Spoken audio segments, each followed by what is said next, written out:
So, you're listening to Loungin with Skip. Sitting here with KP. Yeah. You can hear me? Yeah, loud and clear. Loud and clear. I don't get no headphones, y'all. Yeah, but you can. I gotta, work my way up to that. Oh, okay, no problem. I'm on a budget. You know what I mean? It's understandable. I can sit here and just hear everything else that goes on with life. Yeah, the Loungin with Skip podcast fund is working its way up. Yeah, we're limited right now, but hey, we'll get there. Yeah. So, where are you from, man? Detroit, Michigan. Detroit, Michigan. Born and raised. That's about it. West Side, Big Sean area. Okay. 6 Mile, Outer Drive. Y'all need to know anymore. Did you know Big Sean? Did you ever? I did not. But one of my good friends now was his best friend growing up, so we connected now. Okay. You know what I mean? I know him now, so that matters. So when you say you said 4 Mile? 6 Mile. 6 Mile. 6 Mile. So how does that run out there? Because with Eminem, he really propped up 8 Mile. With the 8 Mile, yeah. So in Detroit, it starts at 5 Mile, and it goes as far as to 26 Mile. The higher the numbers get, the better the area is. 5 Mile is trash. 6 Mile, I stayed in a good neighborhood. I was middle class. We like the Cosbys. 7 Mile is death. You take a foot on 7 Mile, it's automatic, you're dying. 8 Mile used to be kind of okay, but it's trash too. But 8 Mile at least has some of the, good eateries and strip clubs and all that kind of stuff on it. And then as you keep going, you're going off to the suburbs to where the white people are. Okay. The further you go along. So how high does it get? How about 26 Mile, I think, is about. Okay. You know what I mean? But that could be you out of Detroit by then, but it's still, considered. So everything is run like in a grid. Yeah, we really only have East Side, West Side. You see, y'all don't? That's all we have is East Side, West Side. East Side is a little rougher than the West Side. Of course, everybody had debated. But that's really it. Okay. You can get everywhere you need to get to in Detroit in 20 minutes. Okay. Not like LA where it can take you essentially only 20 minutes to get to a location, but it takes an hour and a half to get there. Yeah. Detroit is hey man, I'm coming to see you. Cool, see you in 15. I'll see you in 15. That's how St. Louis is. Yeah. That's how St. Louis is. So what brought you out here to LA? Film production. Film production. Film production with the School for Directing. I came out here in 2011 now, so I'm going on my 7th year out here. What month? I came January. The week right after New Year's. Okay. I remember it because I always planned on coming to LA. I always planned on coming here. I always knew this was the place to be for filmmaking, hands down, completely. But it was just a matter of getting here. I'd never been to LA before. So you never stepped foot in LA before? Never stepped foot in LA until I moved here. Wow. So it was just figuring out, saving up some money, determining where we was going to stay. Because I didn't know anybody in LA. So everything I was figuring out was all research on my own. And I had an area in North Hollywood. I'm big on signs. So I found a room for rent in North Hollywood, and the guy told me, he's like, well, if you're serious about moving here, I'll hold the room for you. I was like, wow. I mean, I don't know exactly when I'm coming, but I know I'm coming. He's like, well, if you can keep me updated, I'll hold the room. You look like a good guy. Check your Facebook. Things that matter. You look like, you're an outstanding individual. So if you want to move out here, I'll hold the room. I said, shit, I gotta come now. Right. You know what I mean? So I had a date set, and I pushed it back and didn't come. And then, but that was a sign for me, look, if this dude is going to hold this room for me, there's no reason as to why I shouldn't work harder to get there. Right. I already have a spot now. Right. And then I remember New Year's Eve in 2011, I got my ass whooped. I literally don't remember what happened. I just remember waking up in the hospital. Damn. and was fucked up, was lumped up. Some dudes had jumped me in my fraternity house. What? And they must have, I don't know if I was that drunk that I blacked out, or if them niggas caught me with some dope hands and laid me, I don't know what happened. I just remember waking up in the hospital. So I remember texting that dude from Cali. I was like, yo, as soon as my face heals, I'm out of here. I'm out of here. Like, this is, like I said, I'm big on signs. I'm like, this is a sign. Like, I don't need to be in my college town, Kalamazoo, anymore. There's nothing else here for me. So I booked a flight, and I was out in a week. So that next week I was gone. Okay. Now, you said your fraternity house. So what fraternity are you in? Phi Beta Sigma Fraternity Incorporated, you know what I mean? We just Okay, so basically y'all was kicking it, and then something just happened, and next thing you know, you woke up in the hospital. Yeah. So you looked at that as, okay, it's time for me to go. So this guy, he held the house down. It was like a room in the house? It was a room. It was a really nice house too in North Hollywood, right in on Lancashire Sherman Way. Okay. And for coming from Detroit, yeah. Any aspect of any street is illustrious, right. compared to Detroit. And I just remember leaving because in January in Detroit it's cold, so I was super bundled up. I had 2 big suitcases of just only clothes. I only came with just clothes. And soon I just remember getting off the plane and walking out of the airport. And this how nice the dude was. Antonio, shout out to Antonio. He came and picked me up. He picked you up? Picked me up. I'm like, man, this is a. But that's how he was. He was a really religious dude. He was a really good dude. So he came and picked me up. But I just remember walking out of the airport and just taking off my shit. I left my coat, my glove, my hat, all that in the airport. Like I would literally probably never need this shit again. That was my thought process. You left that shit up in the airport? I left that. I didn't need it. I had a big ass pea coat. Big ass warm pea coat and gloves and you know what I mean, the scarf. I'm like, I'm not. It's something epic about walking out of the airport doors in Los Angeles because you see shit that you just don't see every day, no matter where you're coming from. So to come out of that and you see these palm trees, you see this bright ass sky and the sun and this heat and it's warm, and you see different faces that you don't see all the time and different styles, different kind of breed of people. It's breathtaking. You know what I mean? So I'm like, I don't need any of this shit. It's time for a whole new thing. Interesting. So how much money did you come out here with? I came out here with $3,000. 3,000. 3,000. Saved up 3,000 from me and my boy used to own a nightclub out in Kazoo. We were always throwing all the parties and all the events, etc. So saved up some bread from that, and that's what I came out here with. So I paid off a few months of rent, and I just had a little bit left to just live. Got a job, ArcLight in Hollywood, which is still today my favorite job. The movie theater? The movie theater in Hollywood. Dope. Favorite job, still, up to this day. Just because it was, first I love movies. That's my thing, directing and producing, so I love movies. But to be in an environment in Hollywood where the people who I just got done watching on TV or I just got done listening to their music, etc., or whatever, are coming in here to watch a film. That's not happening in Detroit. Right. I've met some of my greatest influencers like Spike Lee, Diddy, Childish Gambino. We're just coming there just to watch a movie. You know what I mean? So I know coming from the Midwest, seeing that, you're like, okay. Like, this is where I need to be. This is it. This is so, and the fact that you had a job, and how long were you staying with, that guy? I stayed in North Hollywood. I was in North Hollywood for like a year and a half. Okay. Then moved to Northridge. And that was when we met. Yeah, actually after that.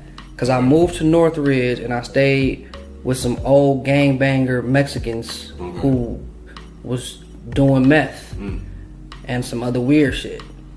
But it was a big ass mansion. So I was like, man, I needed somewhere. So it was another room situation, but it was like a 10-bedroom mansion, but it was like 5 of us. You know what I mean? But then they were letting they weird ass friends join with the meth heads, and it was just a lot. And I left that situation because it was crazy. A lot shit happened. Then went to that apartment like probably down the street. Okay, that was the apartment when I came. And then that's when you came into the mix, and I was there for some time. And okay. Yeah. I've been out a couple times. Matter of fact, shit. Just to let y'all know, so me and KP, we met when I was working in the barbershop, because I'm a barber. We met at the barbershop, and come to find out, our last names are the same. But his is spelled with an I, and mine is with an S. So it's Pettis, but his with the I, mine is with a U. Yeah. And so from that point, we clicked. Now, what got you into? Because I know when I first came over there, that's when you started to do the videos. That you were putting. Were they starting on YouTube then, or were they like 15 seconds at that time? Vine was really kicking first. Okay. But I missed that Vine wave because I'm like 6 seconds. I'm like, I'm not about to sit here and try to figure out what excites people in 6 seconds. That's not. As a creator, I'm like, that's cool, but I'm like, that's not enough. I'm not gonna be able to get my point across in that time frame. Right. So I started shooting sketches for people before I actually got in front of the camera. I was shooting other people's sketches for them. For Vine? For Vine and for Instagram. Then Instagram came and got 15 seconds. So then I was still shooting people's sketches and coming up with the ideas for them. It wasn't until my partner and frat brother Brandon moved out here, he was like, you should just be in front of the camera doing your own. And I was like, okay. And so then he started shooting sketches for me. Right. And and then me and him was putting, because we've been doing this since college. Okay. College, we were creating YouTube videos and promo videos for step shows and our frat and diss videos. People wasn't, people be dissing other frats. We was doing it on a whole different level because we was making diss comedy sketches. Okay. You know what I mean? Okay. And sending it around, everybody's putting a link on everybody's Facebook. You know what I mean? Right. So that's how we was getting the beef started. Okay. You ain't had no choice but to look. Okay. You know what I mean? So we have been doing this for a while. So once he got out here, it clicked, and we just started shooting more content and just trying to grow. And probably like the past 2 years is when it's really starting to click. For real, right? Don't you go that way? Yeah. Because when I met you, it was like Because like when I met you, you had how many followers on? You probably had about like 1,000 or 2,000. Yeah, I was probably like at 3. Still shooting with bad chicks. Yeah. You know what I mean? Still had some funny. You still was funny. I was lit to me, but like it just wasn't. Yeah, you know what I mean? Like it wasn't cracking. So, because right now you're at. I'm at 72. 80,000 followers. Yeah. Now, how did that boost all of a sudden occur? I guess it just kind of dealt with just the network that you kept around. Yeah. The network of individuals got better. The content got better. And people started to pay attention more. You know what I mean? Shooting with certain individuals with higher numbers definitely started helping. Different popular social media pages started picking up some of my sketches like World Star, etc., and then they would repost, etc., and then that would help me excel. Just to give the listeners a background of Sketch House, like talk about that, so that way they know your Instagram. Yeah, so Sketch House. When I left that apartment in Northridge, when I first met you, we moved to a house still in Northridge, damn near down the street. I didn't leave Northridge for a long ass time. I feel like I'm still pretty close to Northridge, but moved to a house in Northridge. And what we started doing was picking a day to have people come over so we can constantly shoot content and sketches and YouTube and just hang out, whatever the case may be. So before it was called Sketch House, we were already laying the foundation of what we were trying to build. So like I said, weekly, it was every Thursday from such and such time to whenever we just decided to chill. That's what we were doing. We were shooting content. And we were connecting and we were networking, and more people was coming over because it was such a nice house. We can excite more bad chicks to come through. Right. And we had the pool, you know what I mean. We was Remember, we threw that party for Leon, and it ended up getting crazier than what we thought it was going to be. It didn't even get shut down. We thought it was. It should have. It was a lot of people. It was a lot. We didn't, and that was something we just didn't expect. I remember that because we was just there just to motherfucker. We was just there just willy nilly. It was like, man, we about to throw this impromptu party for the homie Leon Thomas, and then that shit just turned up out of nowhere. Damn, I could have sworn that thing got shut down. It got too packed in the house. It did get too packed in the house, but people were still there for a long ass time. Remember, we had to shut down. Homie Roshan was tripping and drunk and all kind of, you know what I mean? But it ain't never get shut down. So, like, everybody that was coming through, everybody's, you know, seem like you're still linked up with those people. You know what was funny? The people from that previous home, I really don't fuck with anymore like that. LA is an interesting city with a lot of interesting individuals, and everybody I get sometimes out for themselves or for their own growth, etc., or have their own malicious, whatever the case may be. But those niggas from the other house was talking shit about, you know what I'm saying, about us, and it's like crazy, like nigga from the other house. If you remember, like people who I used to shoot with from the other house, it was talking shit to other people about me and Brandon and what, you know what I mean, what we do behind closed doors and our structure and how we have things going. And it's like, nigga, how can you have the audacity to do such a thing when I let you live with me? You staying here when you don't have anywhere else to go. You know what I mean? You have no money. We feeding you. We helping you get shit situated. So that wasn't one of the first encounters of like LA people being on some bullshit or just people in general, but it was an eye-opening one, because it's like people can be literally right up under you, who you think on your side and your close friends, and it's like you never know. So it's Sketch House beef going on? There is no. We good. We shining. We don't even need. There are haters out there. Yeah. We've heard about them recently. You know what I mean? It's people who are preying on our downfall. For real? Yeah. Just heard a story recently about just yesterday. Matter of fact, when we was leaving a meeting with a car dealership deal that we just locked in. So they do sketches too. The person I'm mentioning right now is just a writer, but was hating on us, but for some reason ended up still being in here trying to work with us. In here? Yeah, but you were still hating on us behind closed doors.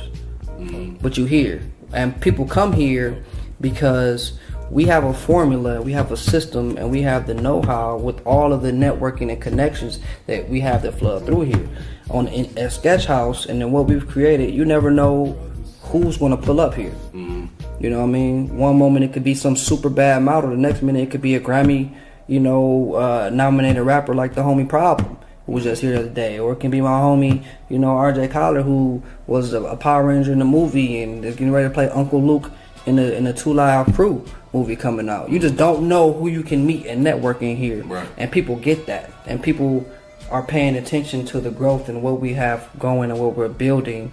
You know what I mean? Like, we have a TV show we're getting ready to put into production in February. Okay. You know what I mean? We're working on a feature that we're getting ready to push to Netflix that we're going to have and get cracking by the summertime. We manage talent now. Okay. You know what I mean? So we're on a different wavelength that everybody else need to catch up to at some point. Okay. So that's why we just going to do us. Well, yeah, you know what I mean? You definitely can't trip off of people that, can't. Be involving themselves in something and hating and things of that nature, because in reality they want to be what you all are. Yeah, they want to do what you all are doing. They do. So they try to just throw salt in the game. Of course that's always going to be, but as long as you all stay focused on what it is you all are doing, there's no stopping it. You know what I mean? And that's how we feel. You know what I mean? We two individuals, myself and Brandon, and we're two individuals from Detroit. We've been together for a long time when it comes to our friendship and working. So we have the same kind of mindset and what we're trying to gain and the goals that we're trying to get to. And all this extra weird shit that happens out here, niggas can miss us with that. But that's also dope that you got your homeboy from the crib. Yeah. You know what I'm saying? It helps. Because he's like, you know what I mean? Like, you all kind of act as a union, so to speak. You know what I'm saying? To basically battle out all the Yeah. excess Yeah. that's going on around you. We like you know what I'm saying? we Keeps you all grounded. Definitely. We're a yin and yang factor of things. You know what I mean? I'm super nice. He's more mean, but we're both still pretty passive. But you know, it's like good cop, bad cop. yeah, you know what I mean. So, and it's working. I'm working on my bad cop shit for 2018, y'all. So. You know, I be telling niggas, no, we ain't shooting, all kind of shit. Nah, I'll be having to be. Yeah, because I was hearing some, you know, you was telling me some stories about being a good cop, you know what I mean? I don't know if you want to speak on that, but... Give me a situation. You know, just remember like at the house when the one girl that came. Letting people stay. Yeah. Yeah, so I remember... You know, a good guy. Yeah, bro. When super good, super whack too. I remember I used money. I had a nice little flight connect back when I first moved into that apartment in Northridge, and I used to bring out models. You know, I had models coming from Detroit because I'm like, look, y'all don't have the same opportunities in Detroit like you have out here in LA. It's gonna be better for you out here. Plus, the people I'm rolling with right now, this is better for you, man. There's probably been. I can name a few different bullshit situations. It's all been females too. I remember a girl came out here. Listening. I remember a girl came out here, let her stay with me for the weekend.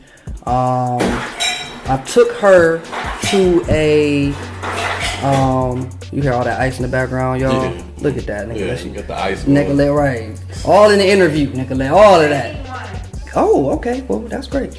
I remember I had a chick come out here from Detroit. Stayed with me for the weekend. She didn't even stay with me for the weekend. Right. She was supposed to. We ended up going to a Tony Rock birthday party in Hollywood.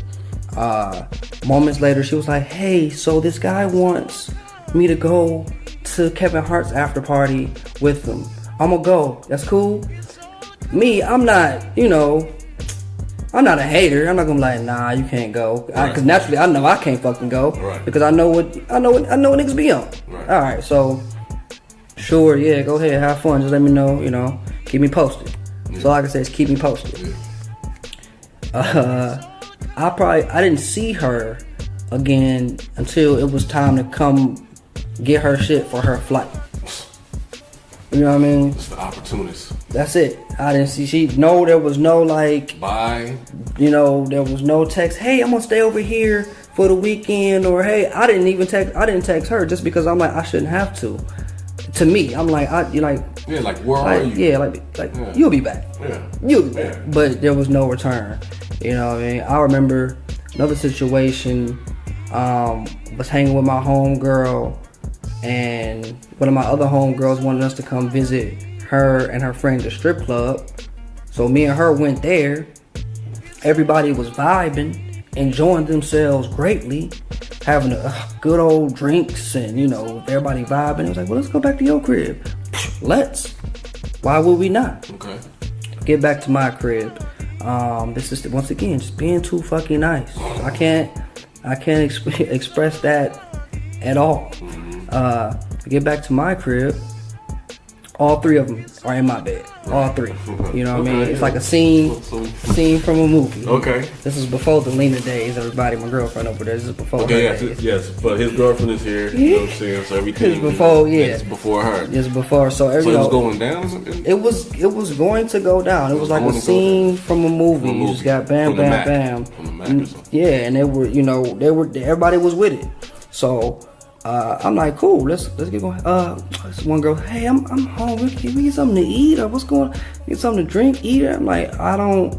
So y'all laid out. Everybody laid in the bed. I'm outside of the bed, changing my clothes and shit. Like, let me put my shorts on at least. You know what I mean? Let me get out these jeans and shit. Put my shorts on. Shorts feel better if I'm laying in bed. And they laying there all there in the bed, all up on each other. I'm like, this is about to be great. All I got to do is just jump in. Something gonna happen. My penis gonna touch somebody at some point. So I remember a girl asked for something to eat. I'm like, I think I got some chicken nuggets or something like that. I can go get some of those or something. They're like, yeah, can you do that, please? I'm like, yeah. Go make some chicken nuggets. Go make some chicken nuggets. So I the microwave ones. That's all I got. I ain't cooking shit. Right. So I go in there. I'm in there spinning around, dancing, tootsie rolling, warming up. Hella plates of chicken nuggets. I'm knowing because I know what's going down. I can feed them before everybody get piped in this situation. This is fine. So putting. They got the ranch dressing over here. Got the hot sauce on all the places. Looking good. It's looking like if you went to a whole motherfucking a diner. Or something like that. I'm carrying 2 plates in one arm, 1 plate in the other, and I'm strolling back to the room, and I try to open the door, and that bitch is locked. What? And it's locked. And I'm like, yo, hey, I got y'all nuggets. Hey, I got the food out here, and you can just hear in the room all the festivities occurring. No. I'm like, yo. So I put my nuggets down. I'm like, yo, somebody open the door.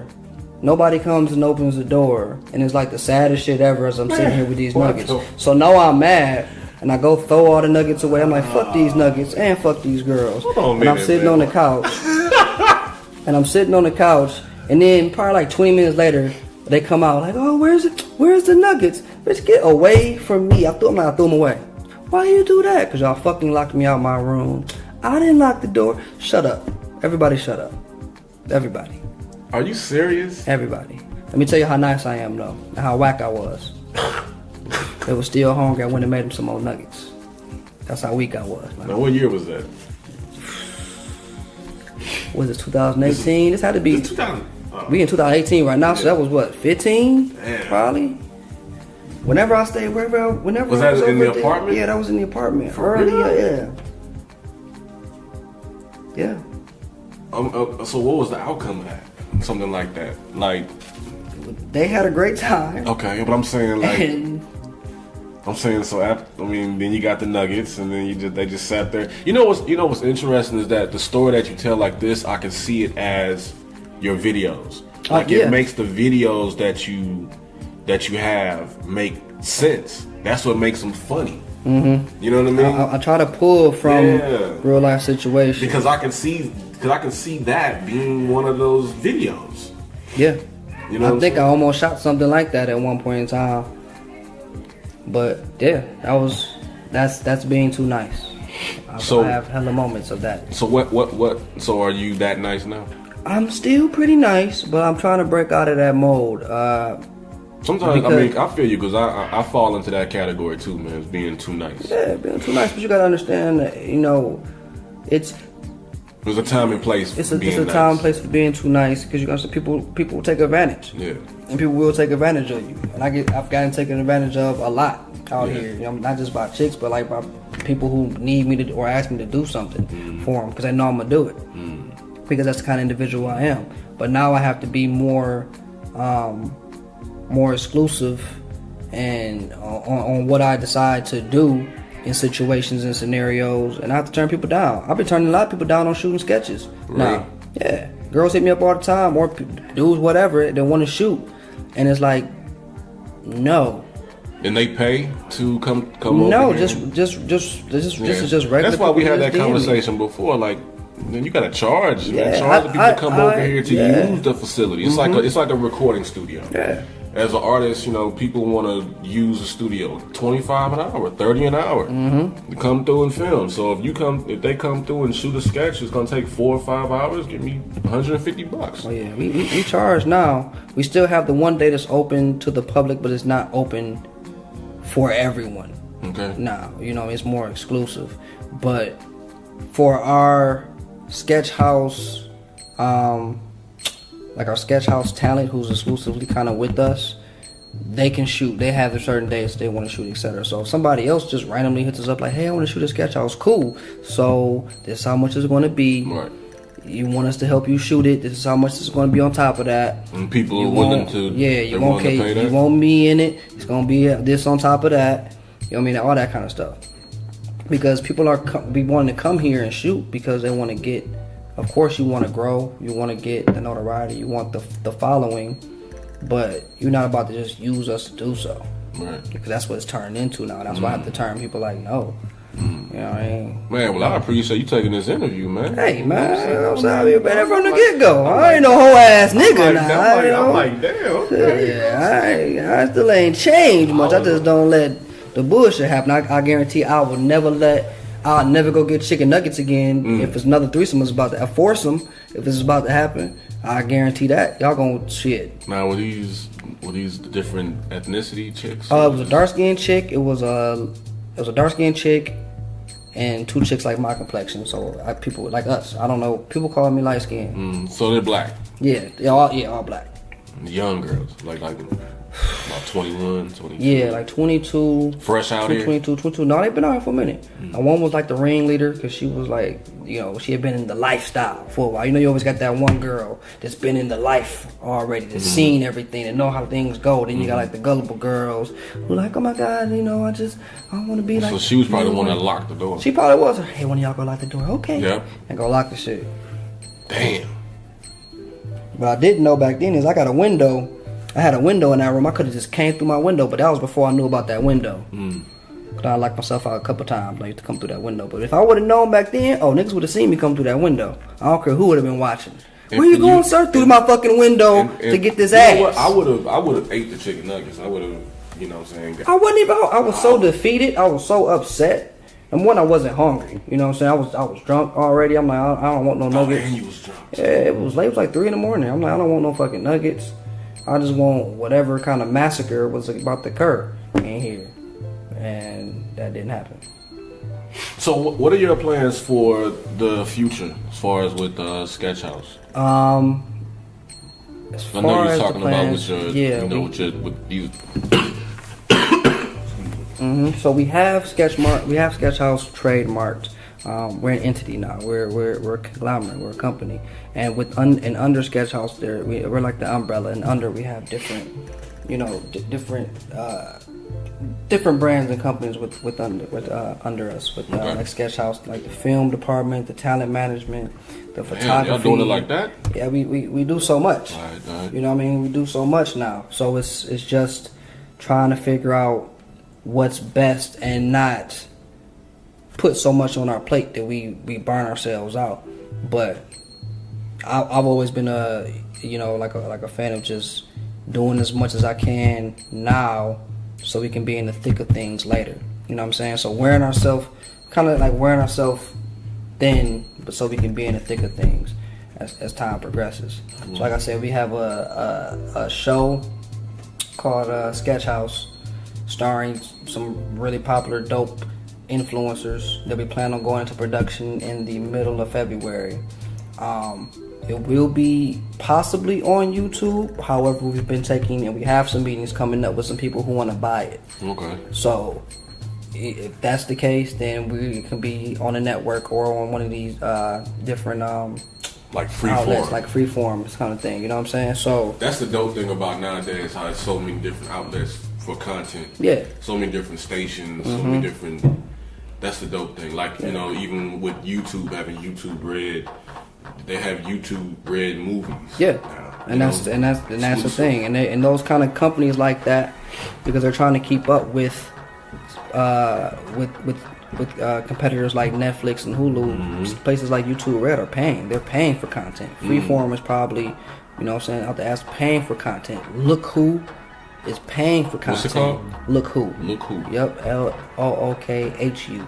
You know what I mean? They're paying for content. They're paying people. So it's just about having a product. I've never heard of You know Look what I Who. mean? Yeah, they have it because it's a YouTube series. It's all girls YouTube series. Their first season did really well. Next season is sponsored by Look Who.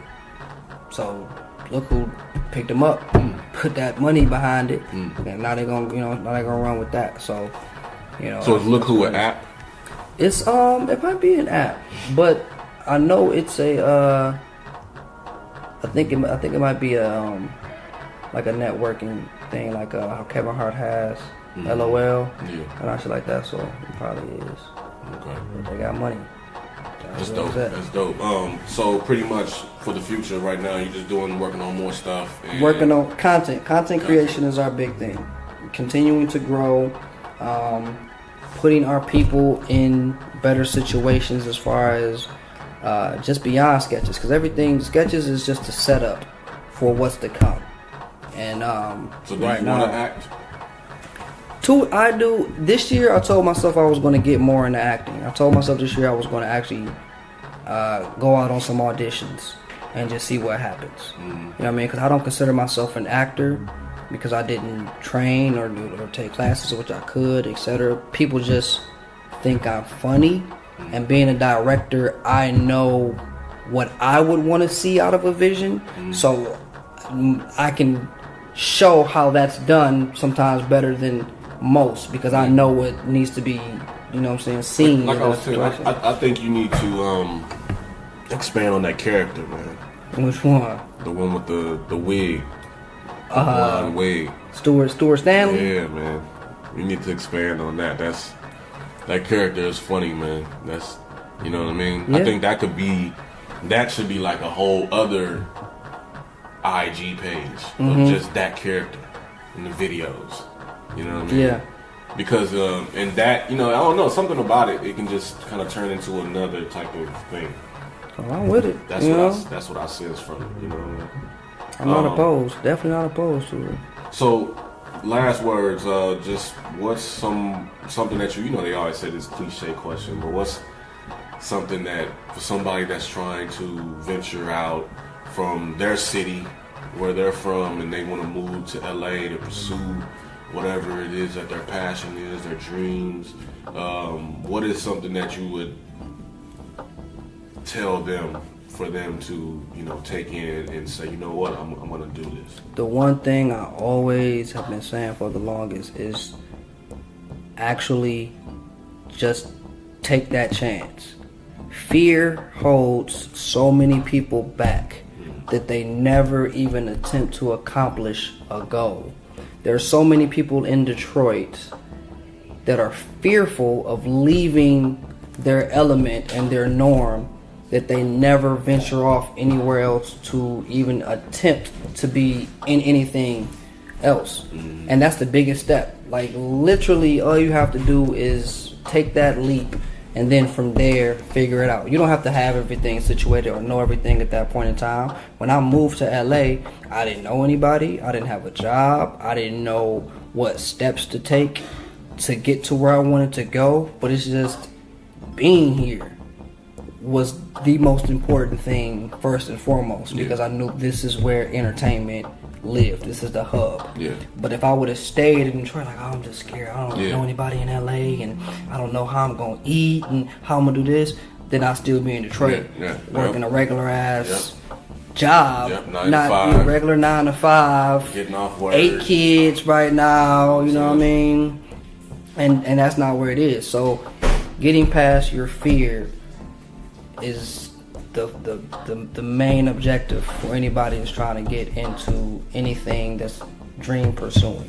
One thing I love about being out here is the fact that there's so many creative people, and it inspires me to stay creative.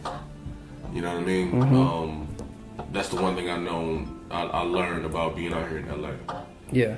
Because, you know, like me doing this podcast, like, you know, working on sets, things of that nature, like running into all these different people. Because when we were first talking, you were trying to get into cutting hair on sets. And you've you've been on numerous sets now. You know. So it just what they say your network determines your network. Yeah. So you know what I'm saying. Hey KP, I appreciate you, man. You know what I'm saying, Hollywood KP. Hey man, no problem. You know what I mean? You know, definitely on the scene. You're lounging with Skip. I appreciate you for lounging with Skip, man. You know what I'm saying? And we out. Yeah, we need to get one of these too. One of these right here. Yeah. Peace.